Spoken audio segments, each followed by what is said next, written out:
नमस्कार, मैं हूं नीरज कुमार और आप देख रहे हैं मी मीडिया न्यूज। वक्त हो गया है दिन भर के बड़ी खबरों की।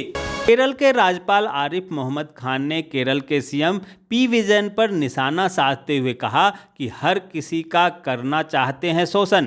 तमिलनाडु के विरुद्धनगर की एक पटाखा फैक्ट्री में विस्फोट हुआ, जिससे 8 लोगों की जान चली गई और 3 अन्य लोग घायल हो गए। पुलिस ने प्रारंभिक जांच का हवाला देते हुए कहा कि विस्फोट के कारणों का पता नहीं लगाया जा सका है। आज पूरे उत्तर प्रदेश में यूपी पुलिस कांस्टेबल भर्ती परीक्षा आयोजित की गई, जहां इस दौरान कई जगहों पर मुन्ना भाई जैसे कलाकार भी दिखाई दिए, जिन्हें पुलिस ने पहले ही हिरासत में ले लिया। बिहार में भाजपा के प्रवक्ता मनोज शर्मा ने कहा कि सासाराम में राहुल गांधी एवं तेजस्वी यादव ने जिस जीप पर सवार होकर रोड शो किया, वह साधारण 10-20 लाख की जीप नहीं थी, वह 70 लाख से ज़्यादा की जीप थी। जरा गरीब, किसानों एवं युवाओं की बात करने वालों दोनों नेता बताएं कि इतनी महंगी जीप पर चढ़कर वे क्या संदेश देना चाहते हैं। दिल्ली विधानसभा में विश्वास प्रस्ताव पर बोलते हुए सीएम अरविंद केजरीवाल ने कहा कि मुझे अरेस्ट कर सकते हो, लेकिन मेरी सोच को कैसे गिरफ्तार करोगे। पंजाब में किसानों की हालत को देखते हुए शिरोमणि अकाली दल से लोकसभा सांसद हरसिमरत कौर ने केंद्र सरकार पर निशाना साधा।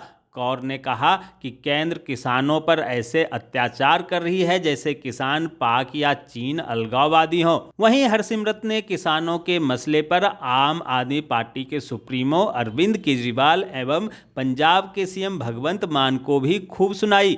हरियाणा अब यमुना का पानी राजस्थान को भी देगा, जहां हरियाणा और राजस्थान सरकार के बीच यह समझौता हुआ है। समझौते की बाबत विस्तार से बताते हुए मुख्यमंत्री मनोहर लाल खट्टर ने बताया कि हरियाणा यमुना से दिल्ली को उसके हिस्से का पानी पहले हुए समझौते और सुप्रीम कोर्ट के आदेशानुसार देता रहेगा। इसमें कटौती नहीं होगी और इससे हरियाणा का भी कोई नुकसान नहीं होगा।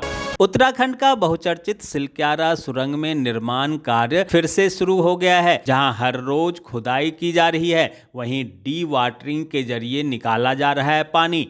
दोस्तों, आगे बढ़ने से पहले आपसे रिक्वेस्ट है कि अगर आपने अभी तक इस न्यूज़ को लाइक और कमेंट नहीं किया है तो प्लीज़ लाइक और कमेंट कर दीजिए, क्योंकि आपके लाइक और कमेंट का मैं कब से इंतजार कर रहा हूं और जैसे ही आपके लाइक कमेंट आते हैं हमारी खुशियों का ठिकाना नहीं रहता। अमेरिका के प्रबंधन एवं संसाधन राज्य उप सचिव रिचर्ड वर्मा 18 से 23 फरवरी तक भारत और मालदीव सहित श्रीलंका की यात्रा करेंगे, जहां यात्रा की शुरुआत वर्मा भारत से करेंगे। भारत में वह आर्थिक विकास, सुरक्षा और प्रौद्योगिकी सहित कई मुद्दों पर भारत के वरिष्ठ सरकारी अधिकारियों और व्यापारियों के साथ चर्चा करेंगे। दिल्ली में भाजपा के राष्ट्रीय अधिवेशन की शुरुआत हो गई है, जहां बैठक को संबोधित करते हुए पीएम मोदी ने कहा, बीजेपी का 370 लोकसभा सीट जीतना श्यामा प्रसाद मुखर्जी की सोच और श्रद्धांजलि है। श्यामा प्रसाद मुखर्जी को सच्ची श्रद्धांजलि होगा, जिन्होंने अनुच्छेद 370 को खत्म करने की लड़ाई लड़ी थी।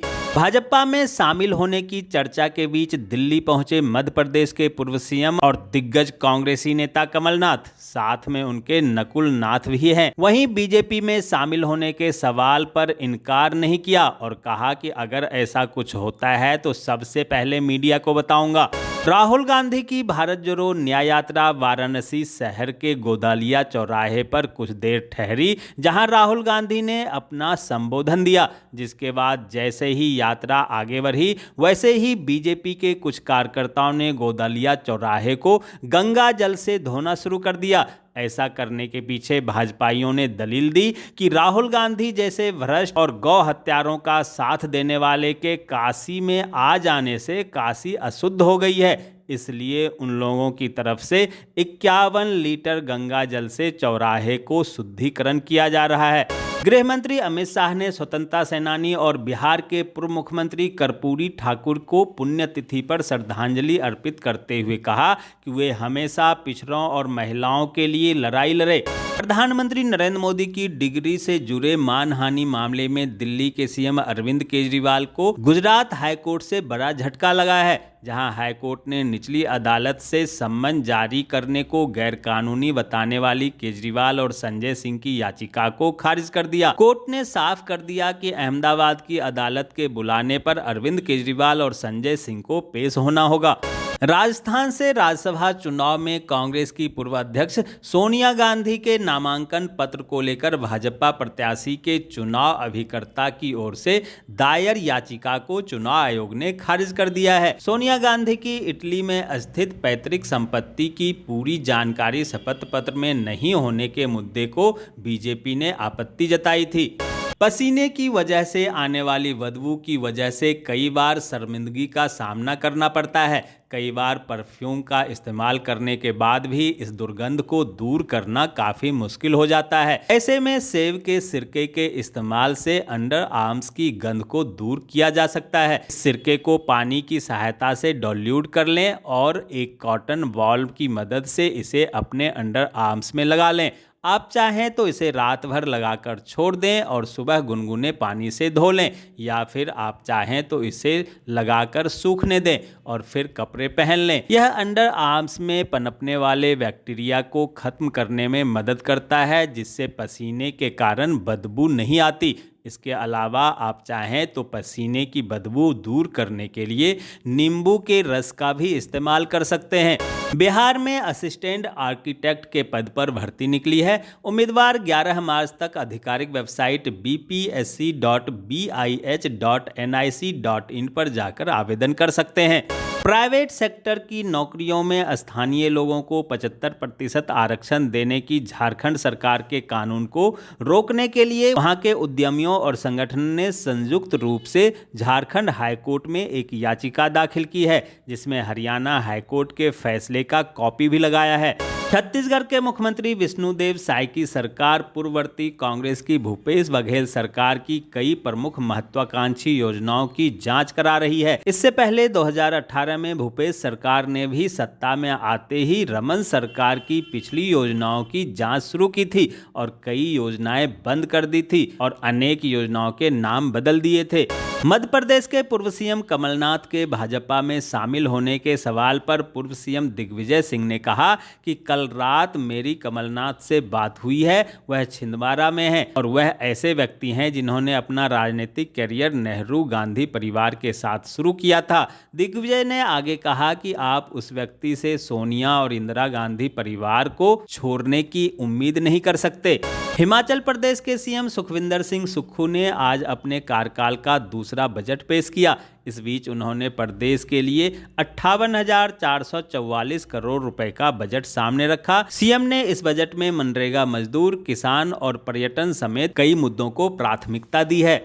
क्रिकेट के भगवान कहे जाने वाले सचिन तेंदुलकर ने शनिवार को जम्मू कश्मीर के पुलवामा जिले के अवंतीपोरा पहुंचकर सबको चौंका दिया। उन्होंने यहां पर 400 में बैट निर्माण फैक्ट्री का दौरा किया। यहां पर बैट के बेहतरीन बल्ले बनाए जाते हैं।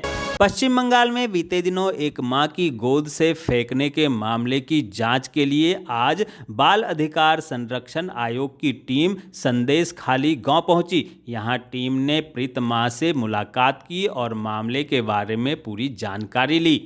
महाराष्ट्र के डिप्टी सीएम अजित पवार ने कहा कि उन पर शरद पवार द्वारा स्थापित पार्टी को चोरी करने का आरोप लगाया गया था, लेकिन चुनाव आयोग और महाराष्ट्र विधानसभा अध्यक्ष ने उनके पक्ष में फैसला सुनाया। शरद पवार का नाम लिए बिना अजित ने कहा कि अगर मैं वरिष्ठ नेता के घर में पैदा हुआ होता तो मैं स्वाभाविक रूप से पार्टी का अध्यक्ष बन जाता। दोस्तों, मैं देख पा रहा हूं कि आप में से बहुत सारे लोगों ने न्यूज़ को लाइक किया है और कमेंट भी किया है, लेकिन अभी भी कुछ लोग बाकी हैं जिन्होंने न्यूज़ को लाइक और कमेंट नहीं किया है। उनसे भी आग्रह है कि प्लीज़ प्लीज़ प्लीज़ वे भी न्यूज़ को लाइक कर दें, कमेंट कर दें, साथ में शेयर भी कर दें। तो ये थी दिन भर की बड़ी खबरें। ऐसे ही खबरों से अपडेट रहने के लिए चैनल को सब्सक्राइब कीजिए, नोटिफिकेशन बेल को दबाइए, वीडियो को लाइक कीजिए और ज़्यादा से ज़्यादा शेयर कीजिए, ताकि आप और आपके जानने वाले रह सकें देश और दुनिया के तमाम खबरों से अपडेट।